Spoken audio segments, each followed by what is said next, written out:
Добрый день, уважаемые друзья, подписчики и все, кто следит за развитием одного из самых резонансных уголовных дел современной Украины, за делом об убийстве Ирины Фарион. Сегодня 26 июля 2026 года, воскресенье. Мы глубоко разберем текущую ситуацию процесса, стратегию защиты, состояние дела и реальные перспективы. Это, друзья, очень важно, потому что уже 7 августа будет следующее судебное заседание. Каким оно будет, можно только сейчас догадываться. Поэтому сегодняшний стрим очень важен. Многие из вас спрашивают, сможет ли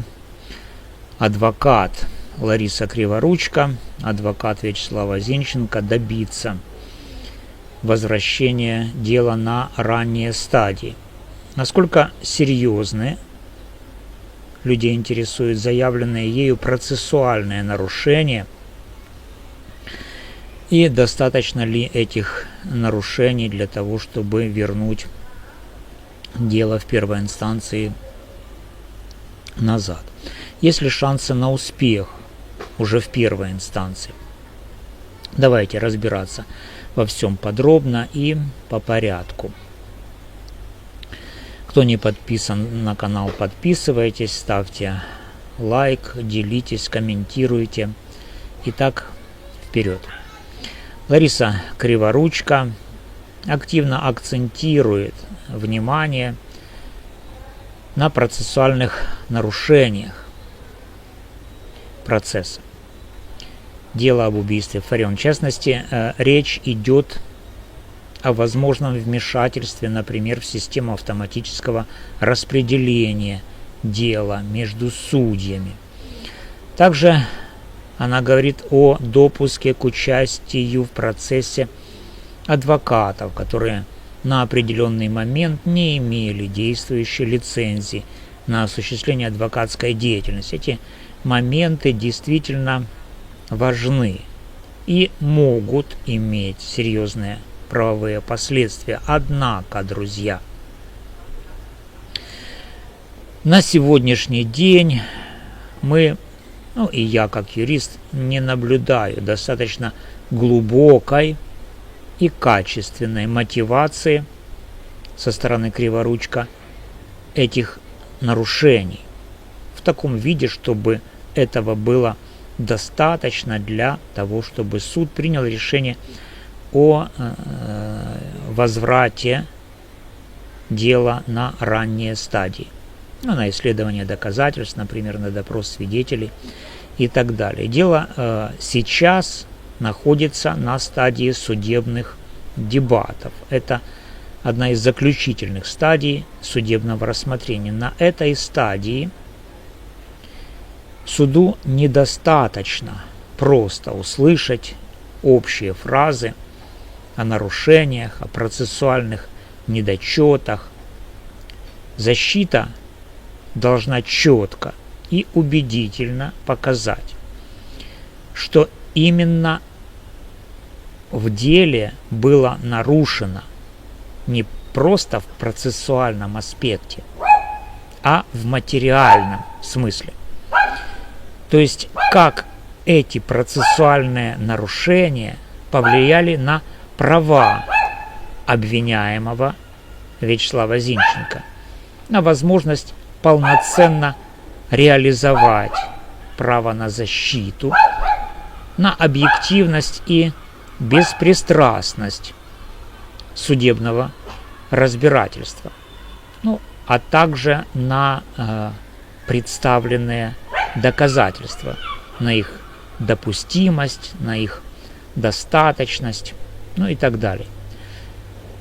Поэтому, если защита не покажет, что именно в материальном смысле было нарушено, то без этого, без конкретной аргументации, весомых доказательств, например, фальсификаций доказательств стороной обвинения, с очень высокой вероятностью суд отклонит ходатайство о возвращении дела назад и продолжит движение к вынесению приговора.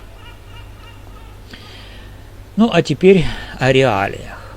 Насколько реально то, что говорит Криворучко, на что сейчас она рассчитывает вместе с Вячеславом Зинченко. К сожалению, шансы на полный поворот процесса на начальной стадии в первой инстанции на данном этапе я оцениваю как крайне низкие. Суд уже принимал решение об отстранении Ларисы Криворучко от участия в деле именно по причине отсутствия у нее на тот момент права осуществлять защиту. Суд назначил государственного адвоката и таким образом явно демонстрирует намерение завершить рассмотрение, так сказать, в разумные сроки.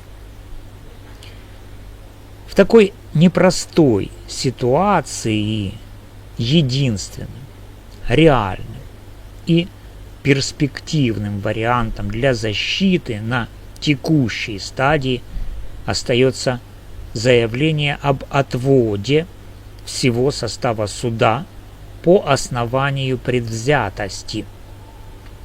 Как я неоднократно предлагал ранее, и об этом даже выпускал отдельное видео, для этого Вячеславу Зинченко необходимо официально в письменном виде заявить требование о предоставлении переводчика на русский язык.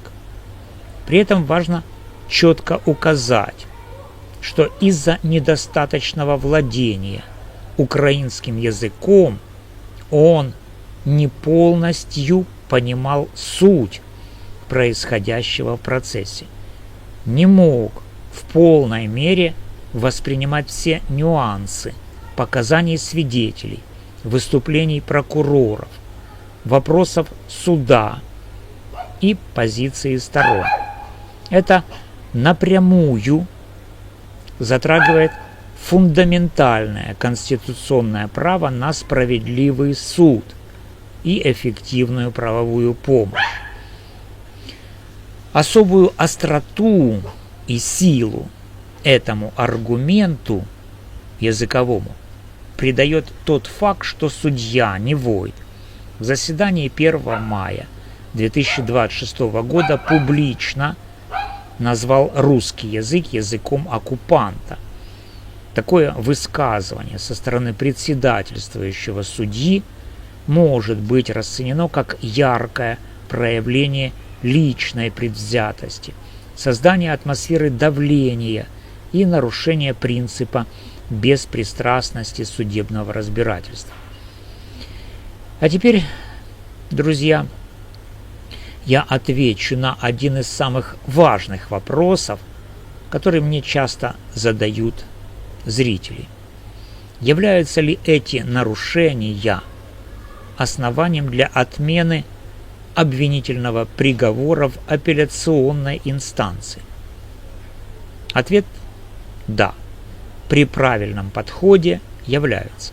Согласно статьям 415 и 419 Уголовного процессуального кодекса Украины, апелляционный суд обязан отменить приговор, если в ходе рассмотрения дела были допущены существенные нарушения уголовного процессуального закона, которые помешали суду полно и объективно разобраться в обстоятельствах дела, или если были существенно нарушены права обвиняемого на защиту. В частности, нарушение правил автоматического распределения дела, участие в процессе адвоката без действующей лицензии, необоснованный отказ в предоставлении переводчика, а также демонстрация предвзятости судьи, включая публичное оскорбительное высказывание в адрес языка, на котором говорит обвиняемый. в совокупности все эти нарушения создают очень сильную правовую позицию для отмены приговора и направления дела на новое рассмотрение. Конечно, все это должно быть своевременно заявлено, зафиксировано в протоколах судебных заседаний и подкреплено соответствующими ходатайствами. Без такой тщательной процессуальной работы даже сильные нарушения могут быть потеряны для апелляции. Подводя итог, скажу, что без решительных и грамотно оформленных шагов уже в ближайших заседаниях процесс, скорее всего, завершится вынесением приговора. После этого основная и, возможно, более успешная борьба за права обвиняемого перейдет в апелляционную инстанцию.